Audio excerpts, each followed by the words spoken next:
हर हर महादेव देव। हर हर महादेव देव।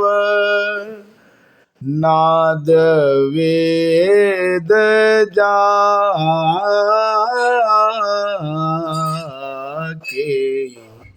हर हर महादेव देव। हर हर महादेव देव। धर्म प्रेमी बंधुओं, श्री शिव महापुराण रुद्र संहिता पार्वती खंड के अंतर्गत आज 27वें अध्याय में आप सब सुनेंगे जटाधारी ब्राह्मण द्वारा पार्वती के समक्ष शिव के स्वरूप की निंदा करने की कथा। पार्वती बोली, हे द्विजेंद्र, हे जटल, मेरा समस्त वृत्तांत सुने। इस समय मेरी सखी ने जो कुछ भी कहा वह सब सत्य है, कुछ भी झूठा नहीं है। मैंने मन वचन एवं कर्म से शंकर जी का ही पति भाव से वर्ण किया है। यह बात मैं सत्य कहती हूँ, असत्य नहीं। मैं जानती हूँ कि दुर्लभ वस्तु मुझे कैसे प्राप्त हो सकती है, फिर भी मन की उत्सुकतावश मैं इस समय तप कर रही हूँ। ब्रह्मा जी बोले, इस प्रकार उस ब्रह्मचारी से कहकर गिरिजा चुप हो गई। तब वे ब्राह्मण पार्वती को की बात सुनकर कहने लगे। ब्राह्मण बोले, अभी तक मुझे यह बड़ी इच्छा थी कि यह देवी किस वस्तु को प्राप्त करने के लिए अत्यंत कठिन तप कर रही हैं। हे देवी, तुम्हारे मुख कमल से सारी बातें सुनकर और उसे जानकर अब मैं यहाँ से जाना चाहता हूँ। अब तुम जैसा चाहती हो वैसा ही करो। यदि तुम मुझसे इन बातों को न कहती तो मित्रता व्यर्थ हो जाती। कार्य तो होनहार के अनुसार होता है, इसलिए सुखपूर्वक उसे करना चाहिए। ब्रह्मा जी बोले, हे नारद, इस प्रकार कहकर ज्यों ही उस ब्राह्मण ने जाने की इच्छा की, तभी पार्वती देवी प्रणाम करके उन द्विज से कहने लगी। पार्वती बोली, हे विप्रेंद्र, आप क्यों जा रहे हैं? ठहरिए और मेरे हित की बात कहिए। उनके ऐसा कहने पर वे दंडधारी रुक कर कहने लगे। ब्राह्मण बोले, हे देवी, यदि तुम सुनने की इच्छा करती हो और भक्ति पूर्वक मुझे रोकती हो तो मैं तुमसे वह सब तत्व कहता हूँ जिससे उनके विषय में तुम्हें भली भांति जानकारी हो जाएगी। मैं गुरु प्रसाद से महादेव को अच्छी तरह से जानता हूँ। जो बात सत्य है उसको कह रहा हूँ, तुम सावधान होकर सुनो। महादेव बैल की सवारी करते हैं, भस्म पोते रहते हैं, जटा धारण किए रहते हैं, व्याघ्र चर्म धारण करते हैं और हाथी का चमड़ा ओढ़ते हैं। वे कपाल धारण करते हैं और संपूर्ण शरीर में सांप लपेटते रहते हैं। वे विष पीने वाले, अभक्ष्य का भक्षण करने वाले, विरूपाक्ष और महाभयंकर हैं। उनके जन्म का किसी को पता नहीं है और वे गृहस्थोचित भोग से सर्वथा रहित हैं। वे दिगंबर, 10 भुजा वाले तथा भूत प्रेतों के साथ निवास करते हैं। हे देवी, तुम किस कारण से उन्हें अपना पति बनाना चाहती हो? तुम्हारा ज्ञान कहाँ खो गया है? इसे विचार कर मुझसे इस समय कहो। मैंने पूर्व समय में भी उनका भयंकर चरित्र सुना है। यदि तुम्हें उसे सुनने की इच्छा हो तो मैं कह रहा हूं, उसे सुनो। पहले दक्ष कन्या साध्वी सती ने वृषभ वाहन शिव का वर्ण किया था। उसके साथ उन्होंने जैसा व्यवहार किया वह बात भी तुमने सुनी होगी। दक्ष ने स्वयं अपनी कन्या को इसलिए नहीं बुलाया कि वह कपाली की पत्नी है, और वो यज्ञ में शिव जी को भाग भी नहीं दिया।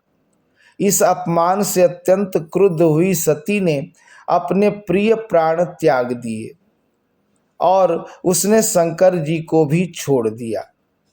तुम सभी स्त्रियों में रत्न हो और तुम्हारे पिता भी पर्वतों के राजा हैं, फिर उग्र तपस्या के द्वारा तुम इस प्रकार के पति को क्यों प्राप्त करना चाहती हो?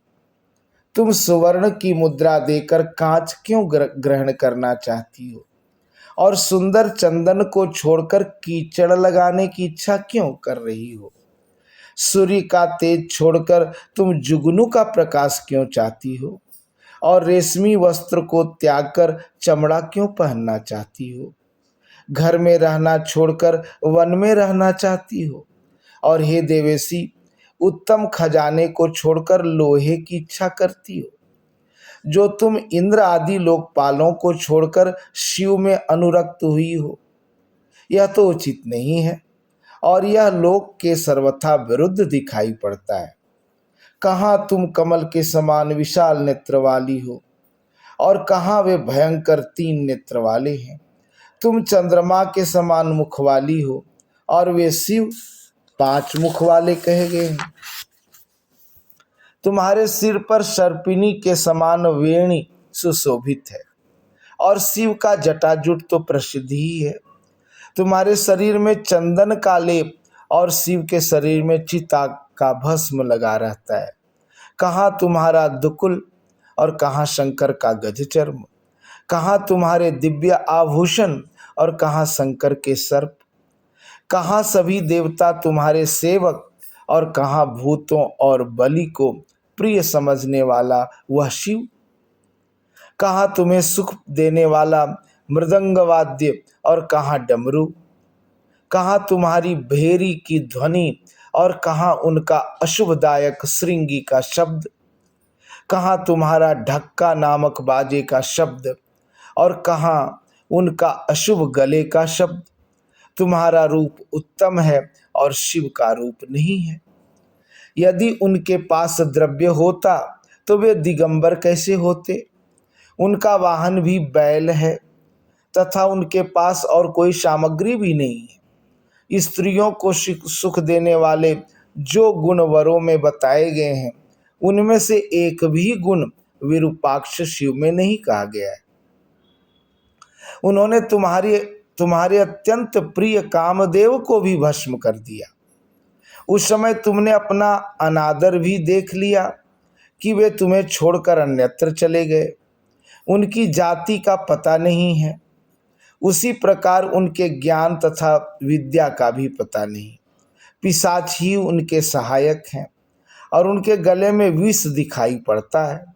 वे विशेष रूप से विरक्त हैं, इसलिए अकेले रहते हैं। अतः तुम शंकर के साथ अपना मन मत जोड़ो। कहाँ तुम्हारा हार और कहाँ उनकी मुंडमाला, कहाँ तुम्हारा दिव्य अंगराग और कहाँ उनके शरीर में चिता भस्म। हे देवी, तुम्हारा और शंकर का रूप आदि सब कुछ एक दूसरे के विपरीत है। मुझे तो यह अच्छा नहीं लगता। अब तुम जैसा चाहती हो वैसा करो। जो कुछ भी असद वस्तु है वह सब तुम स्वयं चाह रही हो। तुम उससे अपना मन हटा लो, अन्यथा जो चाहती हो उसे करो। ब्रह्मा जी बोले, उस ब्राह्मण के इस प्रकार वचन सुनकर पार्वती कुपित मन से उन शिवनिंदक ब्राह्मण से कहने लगी। इस प्रकार श्री शिव महापुराण के अंतर्गत द्वितीय रुद्र संहिता तृतीय पार्वती खंड में ब्रह्मचारी प्रतारण वाक्य वर्णन नामक 27वां अध्याय पूर्ण हुआ। हर हर महादेव देव, महादेव देव, महादेव देव। तो ये था 27वां अध्याय और कल 28वें अध्याय में आप सब सुनेंगे पार्वती द्वारा परमेश्वर शिव की महत्ता प्रतिपादित करना और रोष पूर्वक जटाधारी ब्राह्मण को फटकारना शिव का पार्वती के समक्ष प्रकट होने की कथा। आज के लिए इतना ही। धन्यवाद।